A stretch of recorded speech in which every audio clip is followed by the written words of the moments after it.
Hello friends, welcome to Bhagavathi lifestyle. இன்னைக்கு என்ன விலாக்னு பார்த்தீங்கன்னா ரொம்பவே தெய்வீகமான விலாக். என்னன்னா ரொம்ப ஸ்பெஷலான விலாக் தான் இது. அதாவது சிவலிங்கத்துக்கு இன்னைக்கு அன்னாபிஷேகம். நவம்பர் 6ஆம் தேதி எங்கள் வீட்டுக்கிட்ட இருக்கிற சிவன் கோவிலில் இது நடைபெறுது. அதாவது ஈவினிங் ஒரு 5 to 7:30க்குள்ள. ஸோ அதுக்கும் நாங்கள் கலந்துக்கிறோம். இப்போது மதியம் வேலையில் வந்து அவருக்கு அன்னதானம் போடுறாங்க. ஸோ அதுலேயும் நாங்கள் போய் கலந்துக்கிறோம்.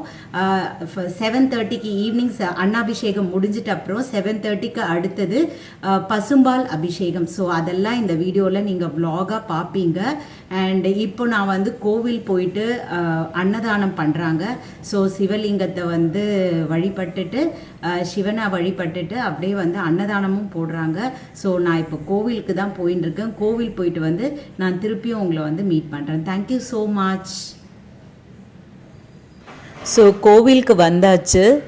சிவலிங்கத்தை பார்க்கும் பொழுது ரொம்பவே சூப்பராக அழகாக ரொம்ப அருமையாக அன்னத்தில் வந்து அவர் அலங்கரிச்சிருக்காங்க. அண்ட் காய்கறிகள் எல்லாமே ஒரு மாலையாக தோரணமாக ரொம்ப அழகாக இருந்தது. பார்க்குறதுக்கே 2 கண்ணு பத்தலைன்னு தான் சொல்லலாம். அவ்வளோ ஒரு பிரம்மாண்டமாக இருந்தது.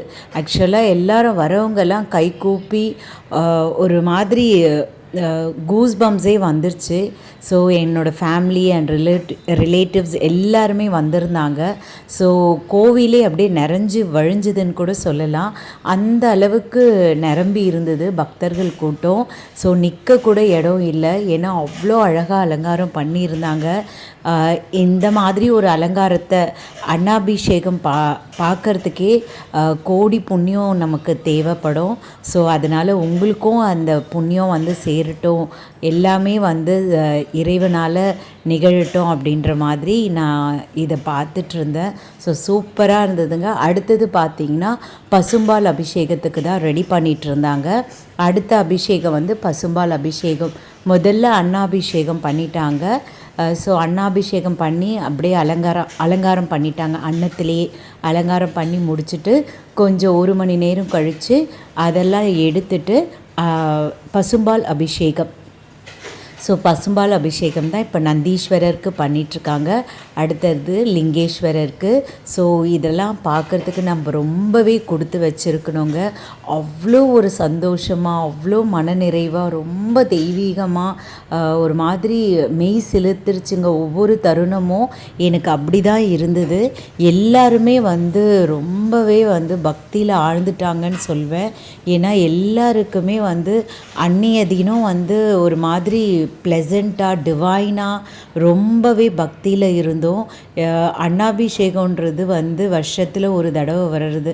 ஸோ அது வந்து இந்த பௌர்ணமி அன்னைக்கு வரும்பொழுது ரொம்பவே வந்து அது நிறைய பேருக்கு, சில பேருக்கு தெரியாமல் இருக்கலாம். அண்ட் நிறைய பேருக்கு இந்த நாள் பற்றி நல்லாவே தெரிஞ்சிருக்கும். ஸோ அன்னத்திலேயே அபிஷேகம் பண்ணுறது, அதுக்கு அடுத்தது பசும்பால் அபிஷேகம், அப்புறம் அன்னதானம், இதெல்லாம் வந்து இந்த நாளில் நடந்தது. ரொம்பவே சந்தோஷமாக அன்றைய நாள் முழுக்க எங்களுக்கு வந்து ஒரு மாதிரி தெய்வீக நாளாகவே போயிடுச்சுன்னு சொல்லலாம். அந்த அளவுக்கு ரொம்பவே எங்களுக்கு வந்து ரொம்ப ஹாப்பியாக ஒரே ஜாய்ஃபுல்லாக இருந்தது. ஸோ பாருங்கள், இது பசும்பால் அபிஷேகம். நீங்களும் உங்களோட குறைகள் எதுவாக இருந்தாலும் சிவனுடைய பாதத்தில் வைங்க, கண்டிப்பாக நிறைவேறும். ஸோ இதெல்லாம் பார்க்குறதுக்கு நம்ம கொடுத்து வச்சுருக்கணும் அப்படின்னு தான் நான் நினைக்கிறேன். ஏன்னா எல்லாருமே ஒட்டு மொத்தமாக எங்கள் வீட்டுக்கிட்ட இருக்க கோவிலே இவ்வளோ கூட்டம் நிரம்பி வழியுதுன்னா அப்போ பெரிய பெரிய கோவிலெல்லாம் பார்த்துக்கோங்க எவ்வளோ இருக்கும், எவ்வளோ பேர் பக்தர்கள் வந்திருக்காங்க அப்படின்னு சொல்லிட்டு.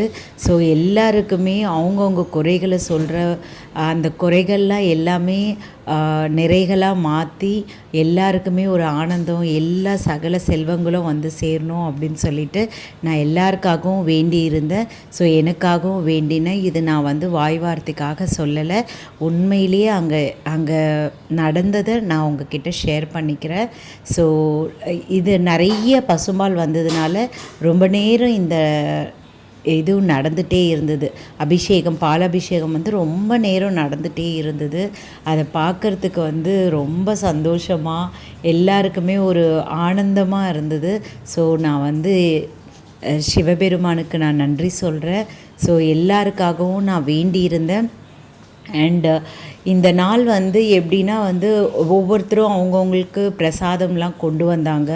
அவங்கவுங்க என்னென்னலாம் கொண்டு வரணுமோ அவங்களுக்கு பிடிச்சது வேண்டுதல் அவங்க என்ன பண்ணாங்களோ நிறைய பிரசாதங்கள்லாம் கிடச்சிது.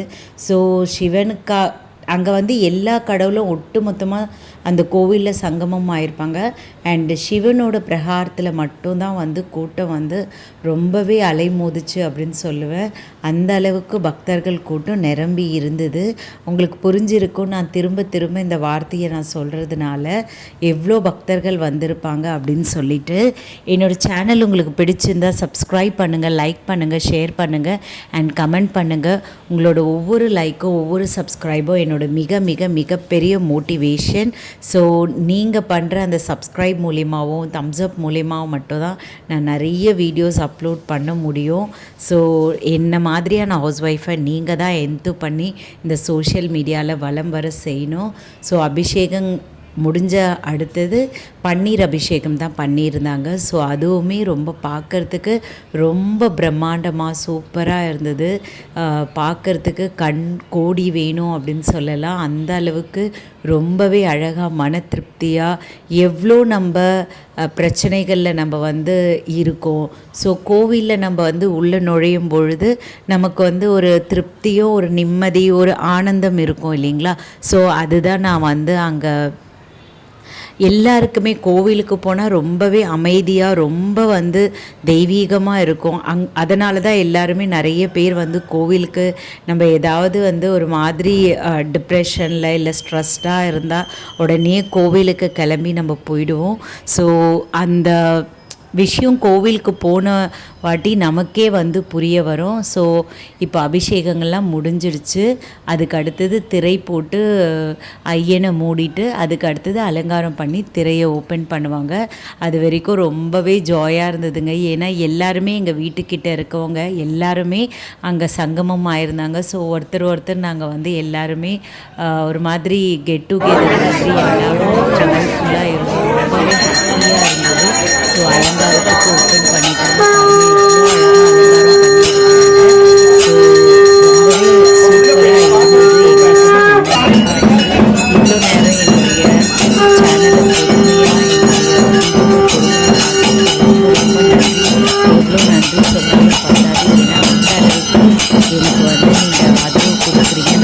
பார்க்குறீங்க என்னோடய வீடியோவை, ஆனால் சப்ஸ்கிரைப் பண்ண மாட்டேன்றீங்க. அந்த சப்ஸ்கிரைபும் லைக்கும் பண்ணிங்கன்னா இன்னுமே ரொம்ப சந்தோஷமாக இருக்கும். தேங்க்யூங்க.